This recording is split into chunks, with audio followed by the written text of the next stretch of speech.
and hello, everybody. Welcome back for another episode, If Not Now Wen. In today's show, we are so excited for our next speaker join us today. We have Cara McCarty join us. Cara, she is a founder and CEO at Betterleave, the lending platform built to support organization and family as they navigate grief and loss. Prior to Betterleave, she co-founded Codepilot, one of the fastest growing training and recruitment platform for developers. Codepilot was acquired by AngelList in 2020, the second largest talent marketplace in the world. Cara loves to partner with founders and leaders to support complex organizational and high-growth people initiatives for successful outcome, including WorldFirst acquisition, and RetailMeNot IPO. Cara is also an advisor of Founder Institute, partner at the Fund Austin, and a member of the Forbes HR Council. With that, everybody, I am so beyond excited to welcome Cara on the show with us today. Cara, so excited to have you on the show with us today. Thanks for having me. So let's dive in, share with the journey. How does all the magic unfold for you? Yeah. Well, let me start from the beginning. Yes, please. Born and raised in southern Indiana, farmland. Both of my parents were entrepreneurs, but not in your traditional kind of tech SaaS entrepreneur. On my father's side, home and garden turned landscape design shop. That's multi-generational. And on my mom's side, she had several successful companies, including a catering business on the food side, food and beverage, as well as her own tabular filing system company. So again, services-based companies. And so I grew up with these two really bright, smart, caring individuals who kind of emulated the constant grind and perseverance and grit. And I saw that at a very young age. Yeah. I saw the challenges with that, and I saw the hustle with that. But then I also saw the successes of getting to love what you do every single day. Never having to work in a day in your life because you love it so much and you're driving it for yourself, right? And so I grew up with that environment, ended up going to Loyola University for undergrad for business, knew I wanted to work in business. And that's when I really had my first couple internships within the world of tech, but also within the world of human resources. And so if you kind of mash those two worlds together, it's how can we create companies and programs and high-performing teams with organizations of all sizes. And, I got a couple internships in a bank, at a oil and gas company, really old school, stodgy, big brick and mortar, which is great. And then I ended up joining this team that was called Poggled at the time. It was a startup. It was a team of 10. And I just knew the small startup was for me. It was insatiable, everything that we were working on, the buzz, the environment, the collaboration. It was something where you got to build and execute at the same time. And it just really fed my soul. To this day, that was kind of the jumping off point for me to join the tech world. I started my career running human resources for Travelzoo in the Midwest. So Travelzoo is an e-com travel website. That was a really interesting experience. It was during the time when Living Social, Groupon, all the coupons were booming. Do you remember 2010, 11? Yeah. And it was awesome. So Travelzoo at the time was developing a local deals division. And being the HR leader in the Chicagoland office, I got to hire for that team, scale that team. And it was a couple years later, RetailMeNot in Austin, Texas, asked me to come down and work for them. And I had never been to Texas. And that was 10 years ago. So now I'm in Texas and I'm navigating tech. We IPO at RetailMeNot. So it was my first time going through the transition and the journey of a later stage startup, IPOing, the buzz, the hype, the excitement, and then the consolidation of costs and the restructuring. I mean, the things that are pretty typical that come with an IPO. How was that experience for you? Yeah, it was scary. I was absorbing as much as I can. And I think it really set the understanding that when you are held to the scrutiny of the public market, it's everything you do is under a microscope. Every dollar spent pre-IPO we were spending like thousands of dollars on swag for employees. And I can remember branded jackets and new hire and onboarding. And then post IPO, it was really, what are we spending? How are we spending? And what are the returns? Optically, how is this going to look? And I think you're just, you could even say maybe even a culture shift of how we operate the business. A really good experience that then took me to my next startup, which was a really small real estate tech startup. So in Austin, Texas, real estate tech and prop tech is huge. You have companies and venture groups like Live Oak who invest a ton of real estate. OpCity, which was co-founded by Ben Rubenstein. You have Homeward. It was a time when we were partnering with Keller Williams to help build their technology platform. And we grew that team from, I think I was maybe the 5th or 6th employee to about 50 in a year. And so that was going from, basically bootstrapping to basically a seed round. And that scale is also very different. You're still morphing the culture. You're building programs and policies from the ground up, right? So it's a different experience than supporting a pre-IPO that has, already has the programs and operations set up. Do you prefer that better? Oh, that's a great question. I like all the stages. I love building though. I would say I love 0 to 1 versus 10 to 100. I think for me, it's building the people, building the group, building the processes, the policies, getting that early traction, proving product market fit. I think some of those milestones and hurdles are phenomenal. And I've always done it through a people operations lens. So this, the company that I'm at now, my company, it's the first time I've ever in the CEO seat. And that's also a very different experience than being a head of HR or people operations leader. Because while you're supporting those programs, you're not always executing them in terms of optically or communicating them to the wider group. So ask me that question again in a different lens, right, of like HR versus CEO. But I love this. I love the small startup life. So I did that for a couple years, and then was courted away by a fintech company called WorldFirst, where I led the Americas operations for people. WorldFirst was super interesting. It was a London-based fintech company that had global operations all over the world. It was pre-acquisition or pre-exit. It ended up being acquired by Ant Financial, which is a subsidiary of Alibaba. And was a really successful exit. But that company had been around for over 10 years, or maybe even 15 years. Like it was a long maturity process to get to acquisition and exit, which was phenomenal, but also very different. In terms of getting your books ready to be acquired is a very different process than I would say the building phase, and also a different process of post IPO. You're trying to keep everyone moving in the same direction. You're trying to keep people motivated, engaged. And yet you understand that in the background, there are conversations happening around what the future could look like and the unknown. And so, that company, was acquired. And then after that, I did my first startup. What happened there? What inspired you? Yeah, this is a really personal journey of inspiration. So my mom was diagnosed with a terminal cancer. And my story is not unique in the sense that we all experience life challenges and life events. And we all experience bereavement, grief, and loss in our lifetimes at different stages and at different magnitudes. But I think what was unique about my journey is she was divorced and I was the chosen sibling to be like, you're going to help her through her end of life. And that experience, really partnering with my mom on all of the logistics that needed to happen, and kind of balancing the logistical and emotional and mental health aspects, it completely changed me as a human being. What way? I was very career oriented, still am, very driven to focus on building and growing and learning. But I think I would do it at all costs. And then when my mom passed away, I realized relationships are so important. And, succeeding and growing and building, it's not worth it at all costs.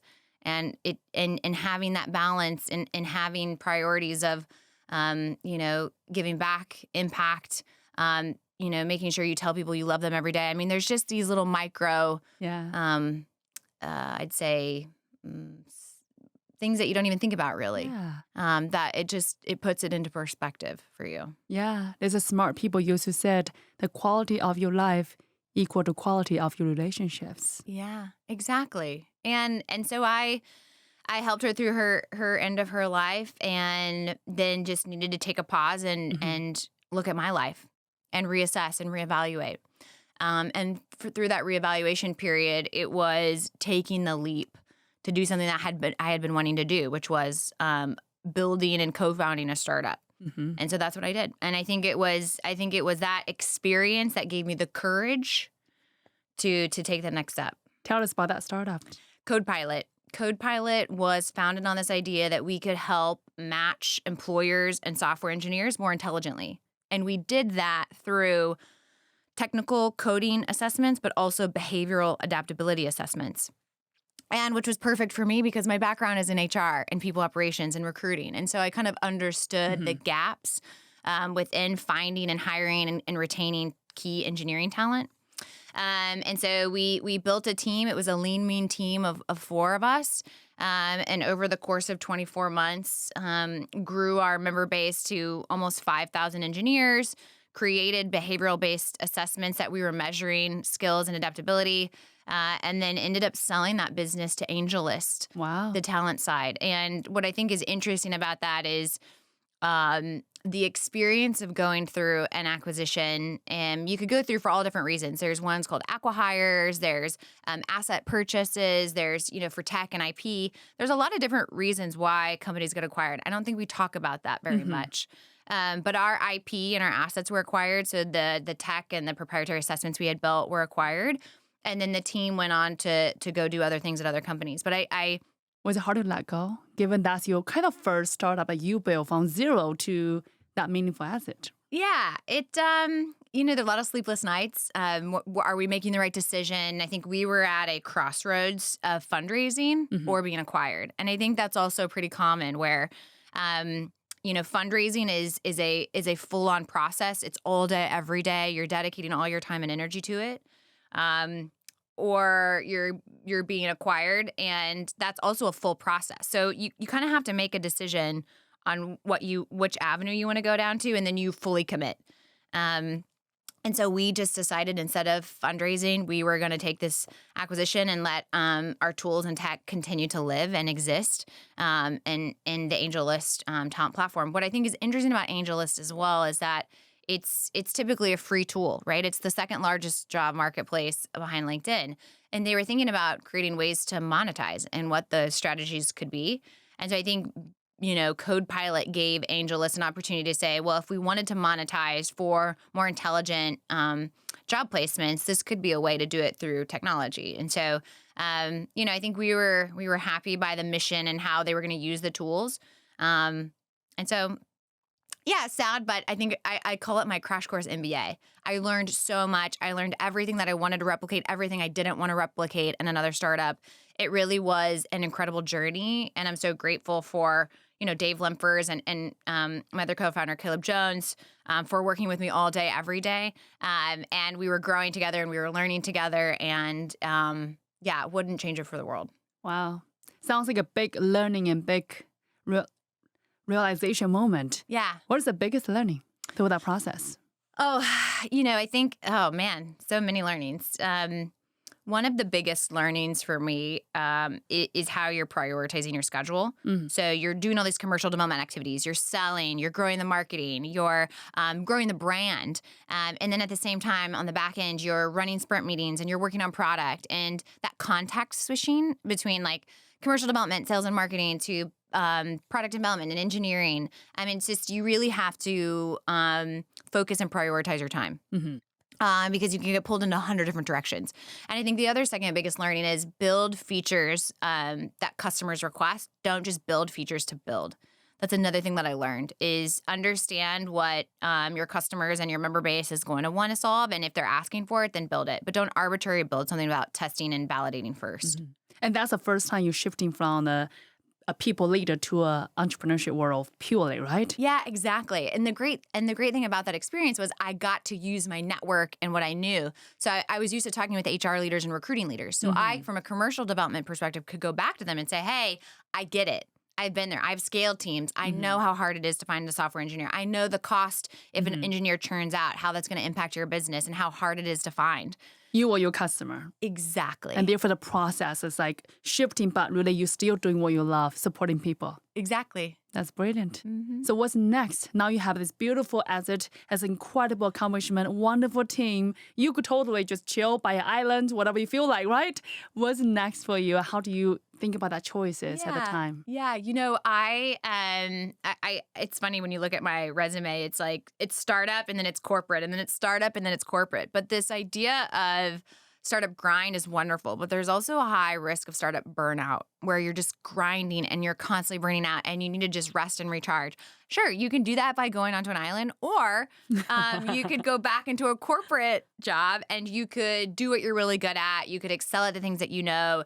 You could support the business and grow it without the volatility of startup. And so I ended up choosing a company that was perfect at the time. It was Cognite, a data operations company, had been around several years, headquartered in Europe, headquartered in Oslo, Norway, not to be confused, Scandinavia.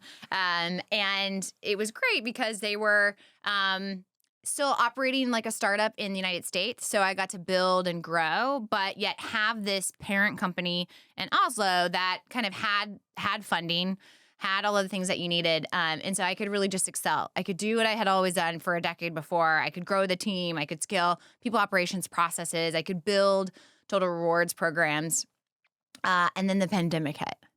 I literally start, and then a few months later, the pandemic hit. And what's interesting and the impact that it had on people leaders is it forced HR leaders to be much more proactive and become culture champions, communication leaders, crisis individuals. And and I think it was a time in my career where I was able to flex.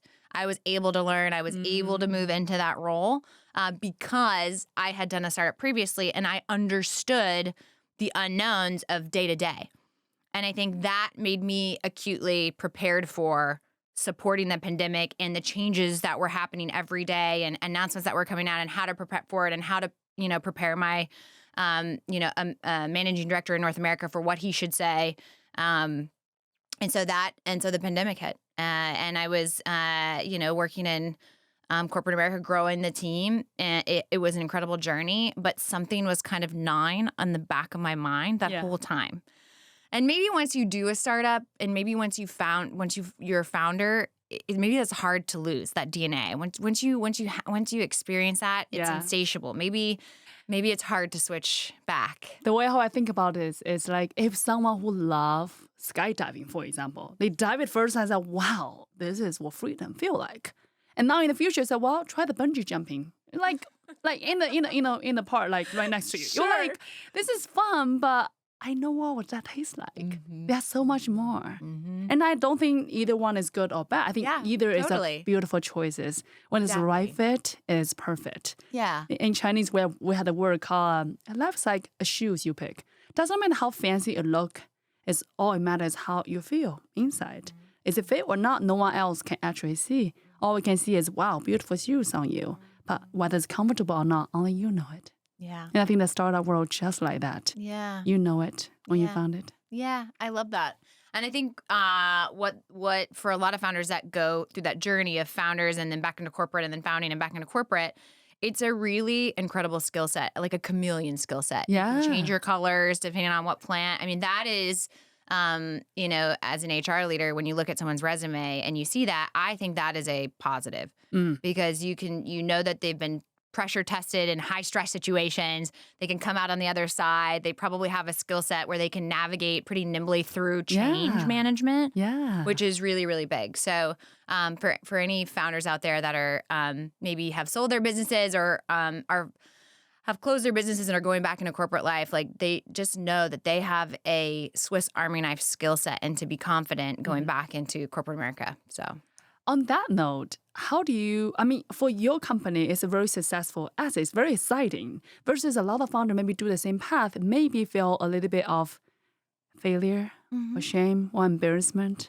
Oh, it means I'm not good at X, Y, Z, therefore now I choose a different path. What are you going to say to her or him? Yeah, that's exactly why I wanted to highlight companies are acquired for many different reasons.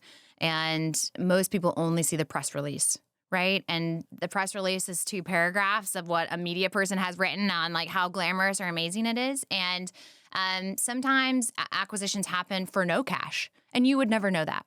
Or sometimes acquisitions happen that are acqui-hires, where they just want to hire the team, but maybe not the company. I mean, there's a lot of different reasons.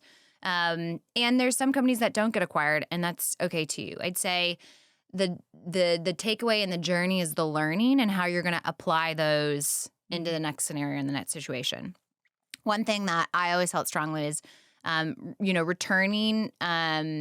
returning investments back to your shareholders, I think is really important. And if you're going to take venture capital funding, which I'm sure we'll talk about, if you're going to take that money, like you have an obligation or responsibility to run your business and test and grow, but also think about the shareholders and what those returns are going to be like. Now, an early stage startup, it's a high risk game. Angel investors and early stage venture groups know that there's a high likelihood that it's okay. You might not return, and so that's also a part of the risk that early stage investors take. But I would always say, like, if you are a founder that is thinking about closing your business, think about all the options that you have. Can you consolidate with another company potentially that is in your same space? Or can you have a partner maybe that was a customer? Can you consolidate and roll? So there's a lot of different options to think about an exit, either traditional or non-exit, before you just kind of wipe your hands and move on. Mm-hmm. Yeah. Thank you for the insight. Sure. So what's next? Now pandemic hit. Now there's a little voice behind your head thinking, what's more in life? So that kind of life movement experience, that life change when my mom passed away, obviously changed me as a human being, but it also gave me an understanding of death care in a way that was pretty fragmented.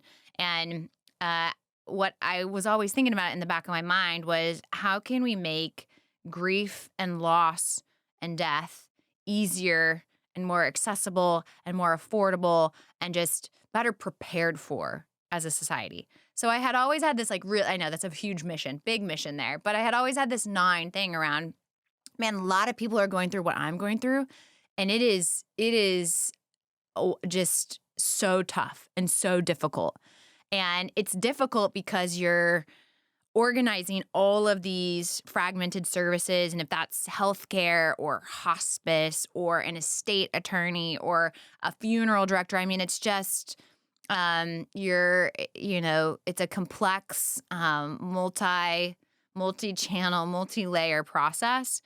And then when you think about all of that happening, and then you think about the mental and emotional state of yourself as a caregiver, of your family members, of the individual that's dying, I just realized there's an opportunity to do better and to do more. The pandemic was an interesting time because it gave us, I think, an opportunity to really discuss grief and loss at scale. Mm-hmm. I don't think a time before that. Look, bad things happen all the time, and there have been major, what I like to call, real shit moments in society recently, where you see deaths for sudden deaths and unprovoked deaths, and those are loss events, absolutely. Mm-hmm. But you're also seeing the pandemic for the first time. There was a bereavement multiplier study that said for every sudden COVID-19 death, 9 immediate family members are impacted significantly. And you could look at that from a psychosocial, a financial, a mental, emotional health, stress, anxiety. It was the time where the pandemic hit, and then mental health was also skyrocketing in terms of support, especially within organizations and enterprises. And so I thought to myself, okay, so we have an ability to do more in a really impactful space in a time that's really challenging for individuals. You have trend lines where you're seeing organizations provide and support mental health as well as other family care benefits unlike ever before. And so I thought to myself, now is the right time in the market to create a grief and loss and bereavement platform that not only supports individuals and members, but supports HR leaders and organizations that want to provide that level of support to their teams. That's brilliant. With that right timing and the big trend that you are seeing in your own experiences, and now you're saying yes to this exciting venture, Were you scared, given that this is the first time you were actually stepping into a full entrepreneurship mode? Yeah, yes, I was definitely apprehensive. And I knew in order to be successful, I had to find the right team members and the right advisors and the right investors to make that first jump. And so when I left my VP of People job at Cognite, that first quarter was nothing but relationship development. It was talking to people about what I was trying to build, what I was trying to solve, who is going to connect me with someone who is going to help me build it. You're just connecting all of these dots. And the great thing about, I would say, the Austin tech startup and ecosystem is people are very willing to help you.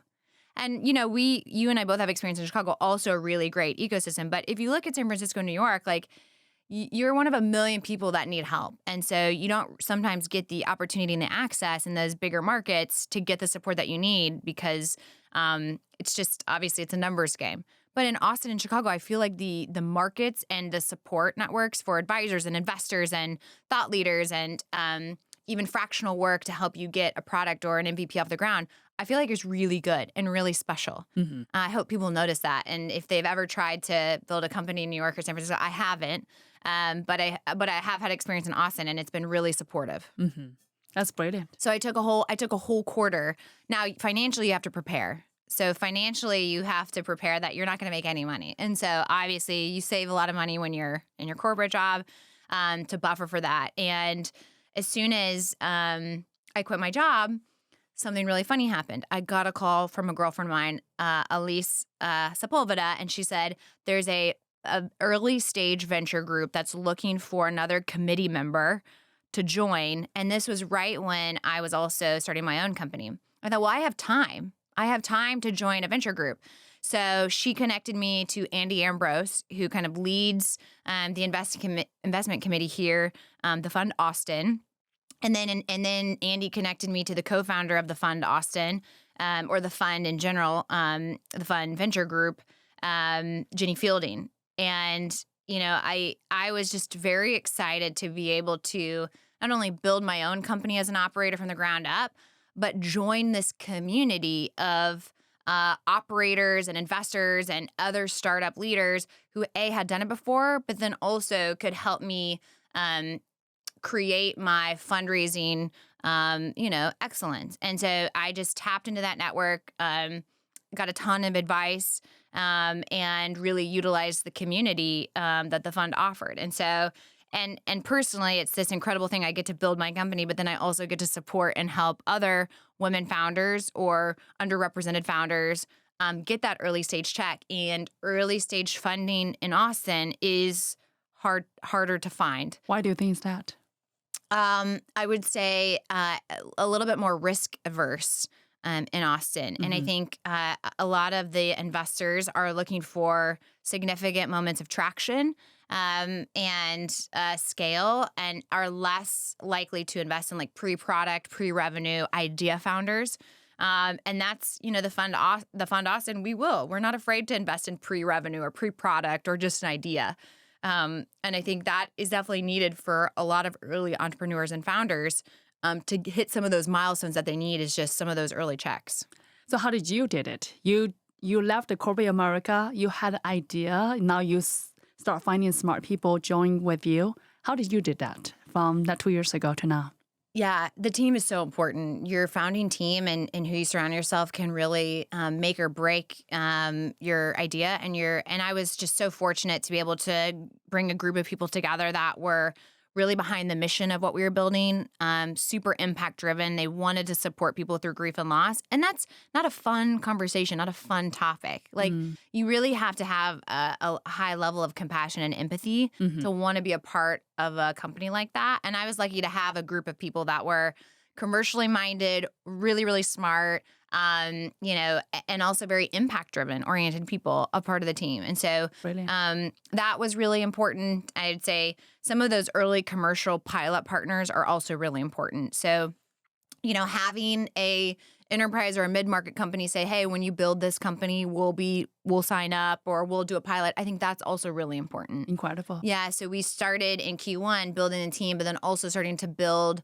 pilot conversations so that when we did launch in Q2, we already had 3 or 4 companies that were willing to get on, test the product, work out the kinks, and support their employees. And so I think those 2 things are really helpful in getting it off the ground. You're such a people leader.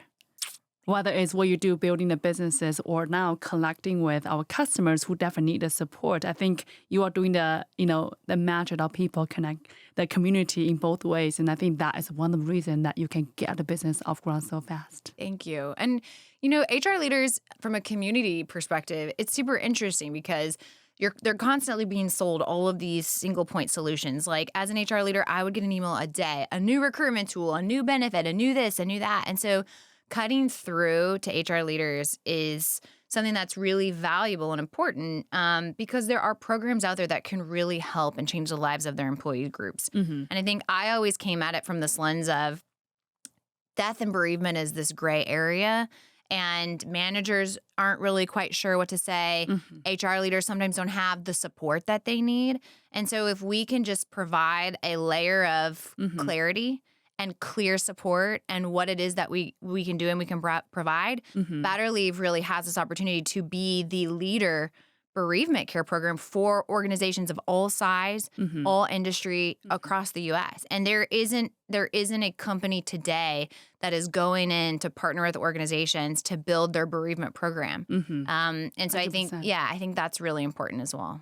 Yeah, thank you for being so courageous because like you said, those conversations are not fun, are not rainbow and sunshine, but those conversations need to have. And those, people, those family, those amazing, mother and father of our own world are needed support. And I think you step into that step, that be the change you want to see in the world and provide that thought leader, provide that support for the community. That's incredible. Thank you. So now back to you, Cara. Up to this point, your career seems like everything almost like always goes easy-ish, smooth from the outside. I'm curious, looking back, what are the biggest challenging or failure moment maybe people don't yet know? Yeah, it's a great question. I would say when it depends on what you measure success. How do you define success? How do you define success? Yeah, for me, success is a couple dimensions. Success to me is I'm learning, I'm growing, I'm having an impact on people's lives. I'm supporting other people to have an impact.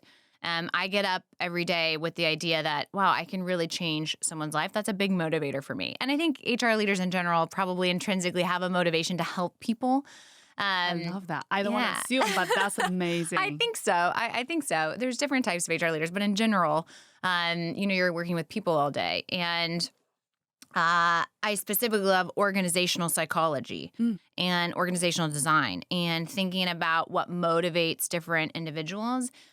What is that? What motivates individuals? Yeah. So you could have financial motivation. You could have family motivation. You could have job security motivation. You could have learning and growth motivation. You could have somebody that's motivated by constant achievement, so reward or titles. I mean, there's all kinds of motivators. And I think they change over time depending on the life stage as well. Can I share you my perspective? Yeah. And I'm curious to hear your thoughts. I'm very generalizing in speaking. I think there are 3 types of motivator in the world. And I'm once again, very generalizing, men and women, cross culture. There are 3 types. Number 1 is exactly like you said, he or she driven by wealth, by abundance of wealth. And that's wonderful because the more money you have, the more you get to spend and create this beautiful community around you. You get to give even more. So number 1 is a wealth aspect. And the second is people who wanted to make a difference in the world. When I say different, it's not good or bad. It's maybe someone say, I want to make the world, everyone should recycle, or everyone should bike more, or whatever that thing he or she focusing on. He or she want to make it a little bit different in the world in that aspect. And the third part, I call it people go after the fame. People who are thinking about an artist or singer or Oprah Winfrey, the more she step into the fame, the light, the more she shine the light with the whole world.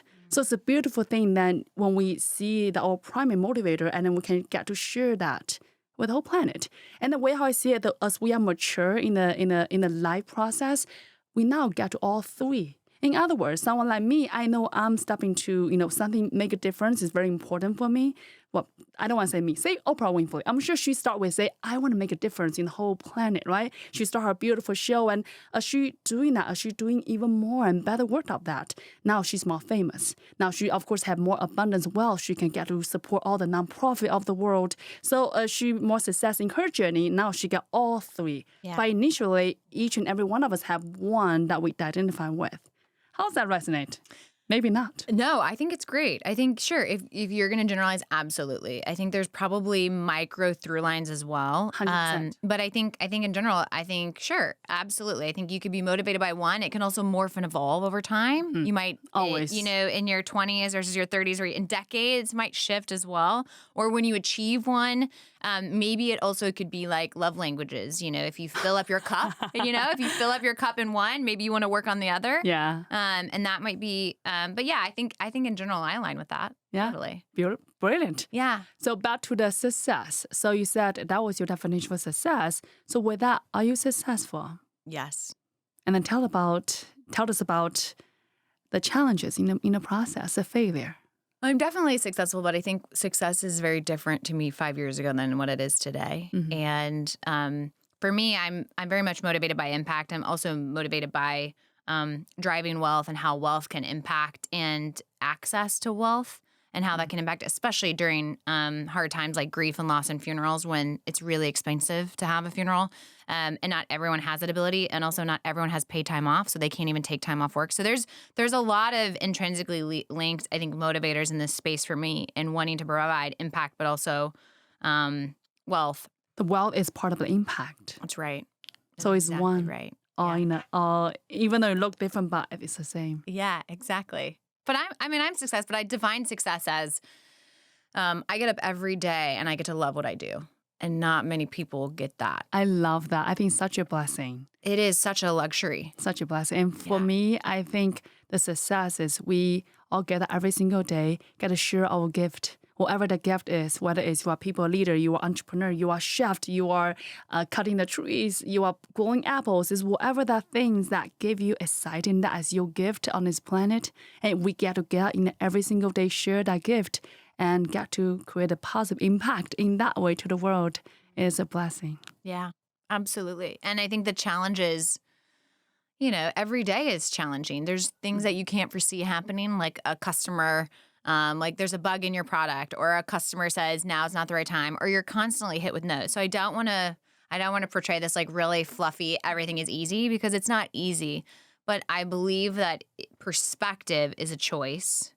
And what you take from those challenges and hurdles and how you reset every day. I reset every day. So how do you reset? When those moments when you got 100 no's, when you send 30 emails on LinkedIn and angel investors, no one responds, or they will say, that stop is emailing real. me. That is real. That is absolutely real. How and do I you reset? secretly cry inside. Yoga, movement, meditation, mindfulness, breath work. Yeah. What's your ritual? What's your routine if you have any to share? Gosh, I'm not good on keeping with like religious ritual. No, but whatever that I flows know. your boat. But you know what? I think I like to mix up a lot of movement in different ways. If that's a run club with some of my dearest friends, or if that's my volleyball league with also some of my dearest friends, or if that's my yoga practice, I try to sprinkle in. I try to sprinkle in social with movement at the same time. So then I can really get, I can get the friends and I can get the relationships and I can do that wall working out or having movement. So it's I try to combine those two important, dimensions. I think it's important to know what charge you, because it sounds like you are this really this, I don't want to say outgoing, because I think this word is a little bit overused, but people leader, you love to connecting with the loved ones and therefore also stretching, relaxing, versus I know other people love to recharge alone and therefore doing those wonderful movements or whatever, reading, take a walk alone, all that also wonderful as well.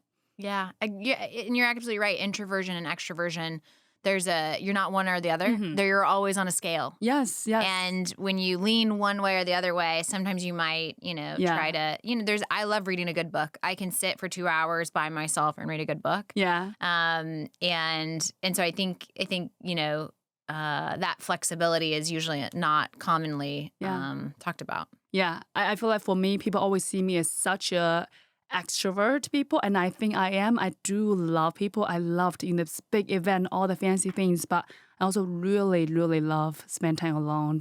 For me, my routine is wake up in the morning, the first 3-4 hours, I could not talk to human beings. I told my husband, I love you so much, but you cannot talk to me before 9 o'clock or 10 or whatever that time is. Yeah. And I think we should celebrate all the differences within all of us and knowing that what really recharging us, especially in entrepreneurship world where we got no's all day long, we got challenges all day long, and having that right balance to reset, to recruit and keep going, to sharpen that pencil, I think is really important. Speaking about mental health, speaking about how can we share our gift in a more authentic way. When we take care of ourselves, we can take care of others. Yeah, I totally agree. I also think doing postmortems is also really important. So don't just always be moving forward. Sometimes retrospectives, postmortems, depending if you're marketing an event's postmortem or retrospective is like after a product, like feature delivery. So regardless, though, look and learn and look from the past, learn from the past, and then move forward and be smarter the next day. I think it's with that when you reset, you're like, okay, I'm not just resetting to forget. I'm resetting to learn and grow, and I'm smarter the next day, and I'm going to do something different the next day. And I think that's also really important. Love that. So, Cara, what drives you? There are moments, there are challenges, there are shiny moments, they are all in above. So today, what drives you forward? Today, what drives me forward is being able to support individuals through difficult moments. That's what drives me forward. And being able to partner with diversity-led organizations who care about supporting their member bases across grief-inclusive events. So pregnancy loss, pet loss, human loss, like that drives me forward every day. When people can say, this service changed my life, or this was incredibly valuable, or oh my God, you saved me hours of time so I can focus on more important things during this moment. That's incredible. That drives me forward every single day. So when listeners who may be in those challenges you just mentioned, how does she or he find you? Yeah, you can just come to our website, betterleave.com. You can log into our app. You can get support. We have digital tools. We have mental health providers. We have group coaching and therapy classes. So we have a lot of modalities of care. And it's really a choose your own adventure. And you can do that however you want. So absolutely reach out. You can email me. You can log into the app. We're here. Brilliant. So what's the future for Betterleave and you? Yeah, Betterleave is, on a great trajectory. We were just featured in Austin Inno's 2023 Startups to Watch among some really incredible companies. I don't know how, speaking of imposter syndrome, I don't know how we made it because we're alongside Jasper, which is the AI generating content tool that's raised, millions of dollars. So I feel very honored. We were also just featured as a top end of life provider with Shortlister, which is a HR recommendation platform. So we're getting there. We're educating the market. We're going to be seeing some more momentum this year. And we can really make a difference. And those employer partners or organization partners, again, all sizes. You can have a team of 10, someone that's going through a death or a loss event, we can support them. And so I think having that access is going to be really important. And Betterleave is going to continue to grow and scale. And Beautiful. And now this is, not the first time you're in this, you're around abroad. How do you see the future regarding, do you want to have asset? Do you want IPO? Like, how do you see this venture as your current passion? Absolutely. I would say also what's different from CodePilot, my first startup, to now is recruitment technology. There were hundreds of recruitment firms all doing something slightly different. So the market was really saturated. And I think that was lended itself more to an exit or an acquisition or an M&A deal versus like an IPO. But I think with Betterleave, this is kind of an uncharted space. It's greenfield. So bereavement care is usually only typically known within hospice. And so I think there's an opportunity to be the leading provider and platform that can continue to grow and scale.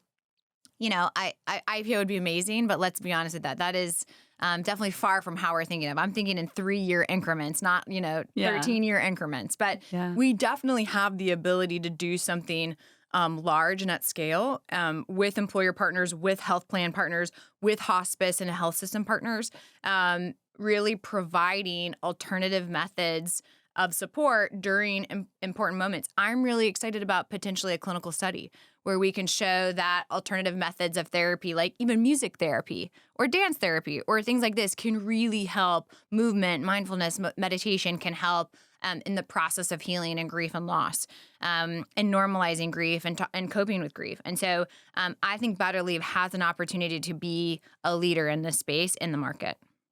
Wow. Amazing. I'm so excited. Thank you. Thank you for being such a leader, bring such a light in the moment of darkness that many families are truly looking for. So thank you. Now, wow, what a journey, Cara. You come this far, and do you ever think this is what you want? You mentioned earlier that you start in your journey where your parents are both entrepreneurs. Do you always want to be entrepreneurs? And is this everything you ever wanted it? I don't know. I don't know if I had like a set plan. Yeah. I know a lot of people, they know what they're going to be. I kind of let experiences shape me into the next one, as well as the people that I meet along the way. I think to your point, relationships being so important. With CodePilot, my co-founder, I had worked with him previously a couple companies ago. And so he brought me into that journey. And with Betterleave now, it's people that I've had experience working with or know of in the community. And I think, I'm going to continue to shape my journey with experiences and connections that I've made, and hopefully get to continue working with these people, if it's now at Betterleave or if it's at the next company. But I think once you find those people you really enjoy working with, you can take them and continue to have them a part of your lives in any capacity. And if it's friends, if it's colleagues that turned into friends, or if it's colleagues that you're going to take to your next company, I mean, there's a way to nurture those relationships and develop them in lots of different dimensions of your life. I love that. What do you think is your superpower, Cara? Oh, my superpower. I would say, There's so many to choose from. No. I'd say resilience. Yeah. Resilience. How so? I'll tell you a funny story. I was in middle school and I was in track. Middle school. I was in like elementary school. Yes. Sixth grade. I was in you. sixth grade. And I was running a track meet. And I was running hurdles where you have to jump over. And I hit one. And I completely went down, and it was like the semifinal race and I get dirt all over my arms and legs, and I didn't even think about it. I just instinctually got up and kept running. Oh. And I ended up placing, I think, like third. I qualified, but I fell and got up and I kept going. And I laugh at that story because I was just a little kid. I didn't have any thoughts around like grit or perseverance or resilience or like determination. Like that's just running. And I think that is an indicator of my superpower.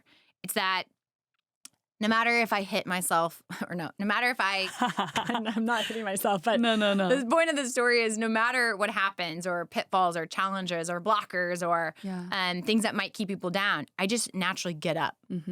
And that perseverance. And I think also came to light through my mom and her end of life is that takes a fortitude and a mental and emotional fortitude that, it's just a muscle I guess I had. Just we're going to do this. We're going to get through this. This is something we're going to do together. And, it's that kind of powering ahead. I think that's my superpower. Wow. What a beautiful story. I can just envision you like full face down the ground. Yeah. Still get that and keep going. And that instinct, that grit, that just, whatever it happened, we're going to move forward. That determination, that mindset truly made you who you are today. So with that, I know today, Cara, not only you run your own business, but also you're part of a huge investment network. You also see many entrepreneurs in the same journey, building great business as well. And many of them are in the process of raising, growing, grinding. Many of them also fall down full face as well. Get so many no's, so many rejections, so many never respond emails. What would you tell her or him? Don't give up. Don't give up. Yeah. Keep going, keep grinding. Specifically, though, with tips for raising capital. Yes, please. Yeah, I think that's really important. Where to start, how to do it. It's a numbers game, and if you think about it, similar to like applying for a job, you really want to curate who you're applying to, or you want to change your resume, you want to make sure it's relevant. I would say for each investor, do your due diligence. Find out what their thesis is, other deals that they've invested in, like do your research. And then when you ping them, you can say, oh, I saw that you invested in XYZ company in an adjacent space. This is what I do. Here's how I think you'll be relevant. I mean, personalize your ask. I think the biggest thing that I see is I just get blanket spam emails that come from like HubSpot for investor funding. I'm like, why are you sending me a templated HubSpot automated email that you probably found my email address on some list, which you can buy? Yeah. Like, there's no cut through on that. And I get like one of those a week. Like, so that I would say, do not do that. Don't send blanket templated emails, curate your responses, and then also run a really efficient process. Don't just buy a list, send it out, buy a list, send it out. Like, actually do your process, follow up, do it within a time frame that you're willing to give yourself. Because if not, you could just do this for months. You could fundraise for months and months and months, and you and nothing. But then your business suffers because you really can't run your business effectively and fundraise for months on end. So I would What's say, the right time frame then? Because for a lot of people, this is black box. I'm sorry, fundraising today, I put a flag on the ground. Hopefully tomorrow I get a check. We know that's not the case, right? So what's the right time frame for founder thinking about this, especially if it's her or his first time? Yeah, I would say, well, the market has definitely shifted from last year to this year as well. So you need to look at market conditions and what investors are willing to participate in rounds. So pre-product, pre-revenue is really risky, right? And so this year, I think we're seeing investors raising early stage rounds, but they already have proven maybe that first customer, that first product market fit, or they've launched that beta. So I think we're seeing early stage funding happen with entrepreneurs and founders who are already going ahead and building their product and getting their idea off the ground versus just an idea. So I think that's really helpful because then you can kind of prove the milestones. You can prove that you have a customer, you have a proven need, you can prove your fit. I think that's really helpful. In terms of the process, when you find an investor that's interested in what you're doing, ask them to make another introduction for you. Investor networks are very collaborative. That's tricky though, because if you just met the person and say, well, Cara, would you mind making an introduction for XYZ? You have to really have that connection, don't you think? Yes, it's a great question. Yes and no. I mean, if you're talking to someone and you get a sense that they like what you're doing, and then you can say, like, for example, I might be talking to an investor and I say, hey, we're really looking for someone who has a digital health lens. Do you know someone that has a specific acute need in what I'm building? Right. And they might say, oh, actually, this person does nothing but digital tech. I'll connect you. You guys can chat.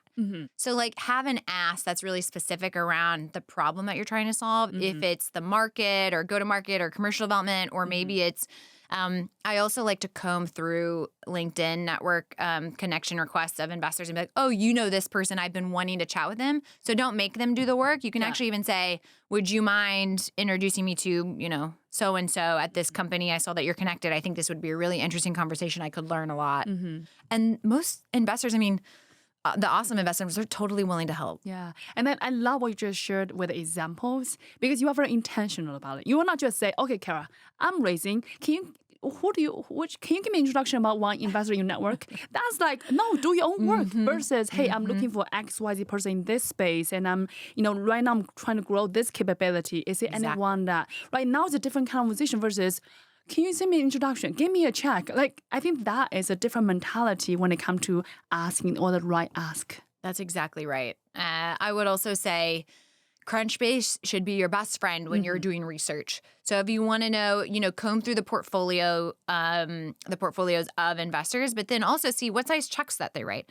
I can't tell you more times than not, I'll get folks reaching out and it's not the right stage. But if they had just looked on Crunchbase, they could see like what we participate in or the size of deals. And then they might have been like, oh, my deal doesn't really fit in this network. So I'd say, yeah, definitely do your research. So what are you looking for when people are reaching out to you through LinkedIn, to cold email? Do you respond to cold email and LinkedIn? You do? I do, yeah. So cold email works. Cold email does work. And I also, for Betterleave, am fundraising and have sent several cold emails that were specific and relevant.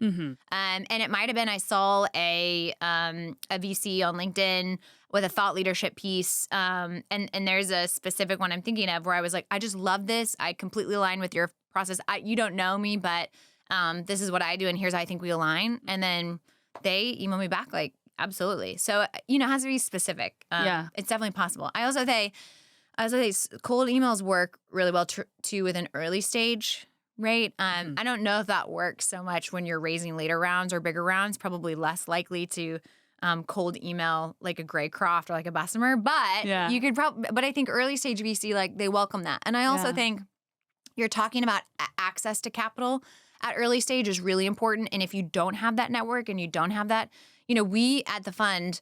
Specifically the fund Austin, we really try to make sure that we are investing in diverse and equitable founders across gender, across industry, across backgrounds, ethnicity. And, those people don't always come with the same network or have the ability to know how to get to us. And so if you want to make sure that you have a diverse and equitable portfolio, like, I think you need to respond to some of those cold emails because some people just might not have the access to the network that other people do. Brilliant. I love that. Yeah. I think it's such a fascinating journey, Cara, how you talked about earlier, like a camouflage, right? You're shifting every day, every single moment, every task you do, whether it's from the people leader to an entrepreneur to not being an investor side. Like, you do all different things. And I'm curious, how does that perspective different? Was it just part of who you are now? Given that you are raising, but also you're also funding others, right? How does that come along for you? Yeah, it's all sort of interconnected. It's back to the community aspect. So founders and operators, I think, are also willing to really help each other. Yeah. And if you're a founder operator that's investing or scaling or building operations, like, they're all sort of interconnected. Yeah. And those people in that network and that community can kind of help you guide that. And I think that's the power of the fund. The power of the fund is community. And if you get an investment from the fund, you get access to all of this fabulous talent. You get access to other founders that are solving hard problems in different areas that might be in adjacent spaces. And maybe you need an intro to an investor that this company got in this region. And so it's very interconnected. And I think it goes hand in hand. I am a smarter founder and operator because I'm an investor. I'm a much better investor because I'm a founder operator. Yeah. Wow. I see that. Wow. Beautiful synergy. Yeah. So, Cara, I'm curious, today with all the journey, all the beautiful, landscape that we've seen with how your life unfold, I'm curious, what would you wish your younger self know? What would you tell her maybe 10 years ago, 15 years ago? Oh, sure. Enjoy the journey. Yeah. These preconceived expectations that you may or may not have may or may not come true. I think right when I got out of college, I had a rude awakening. I was sitting behind my desk and I was like, how did I get here? I have like this desk job. This is not me. And I think my conception or my preconceived notion when I graduated was, maybe I was, my dad is in landscape design and architecture, and he's always outside and he's doing things with his hands. And my mom was like cooking and, and so I thought, I'm sitting here behind my desk. And then I realized, like, the value and the beauty of having a desk job in the literal sense of desk job is, I get to come into this place of business and I get to create an environment and a culture and we get to operate together. And there's a lot of pros, but I think, it's help. I'd say remove some of those preconceived expectations and notions of like what your life is and enjoy the process that gets you there. And even if it's not where you thought you were going to be, just, keep finding value in what you're doing in the moment that you're doing it. And the key is the moment. Don't always be thinking about the next move. Enjoy and be present and be learning and growing and have that growth mindset in the present that you're in at the moment. So beautiful. Smell the roses, everybody. I love that. So my last question, Cara, is, we share so much about whether it's raising, whether it's, investor outreach, intro, and growing a business, all and above. I'm curious, for fellow entrepreneurs who are in this process, in the grind, building this amazing vision that he or she's seeing in their mind, and no one else seeing it yet, with all the amazing insight and wisdom you have, what is one or two things you wish they take away from today's session, or you wish they know? Yeah, absolutely. I would say be intentional. Be intentional with your time. Be intentional when you're fundraising, what investors be intentional with who you hire. I would say be intentional, execute on your plan. And if your plan doesn't go accordingly, learn and grow from that. And always be evolving what that looks like. And then I think the second thing I would have is just don't give up when it gets hard or you get tired. Set boundaries for yourself around what that looks like. Recharge, know yourself, take care of yourself, because the best founders and operators take care of themselves and do that and then can keep going. Burnout is a real risk, and founder mental health is a real challenge. And so protect yourself, set your boundaries, set your care, and then do that for yourself. And then keep going. Wow. I love that, Cara. Thank you so much for being such a courageous leader. I feel whatever you do, from corporate to startup to all and above, you always show up with 100% integrity, intention. You do it all, and you're being a leader to truly supporting people around you, build a beautiful community from every step along the way. And today, sharing that beautiful light with some darkness that family and people maybe not even had a chance to see that. So thank you for being such a leader, such an amazing light, such a change we all want to see on this planet. So thank you, Cara. Thank you.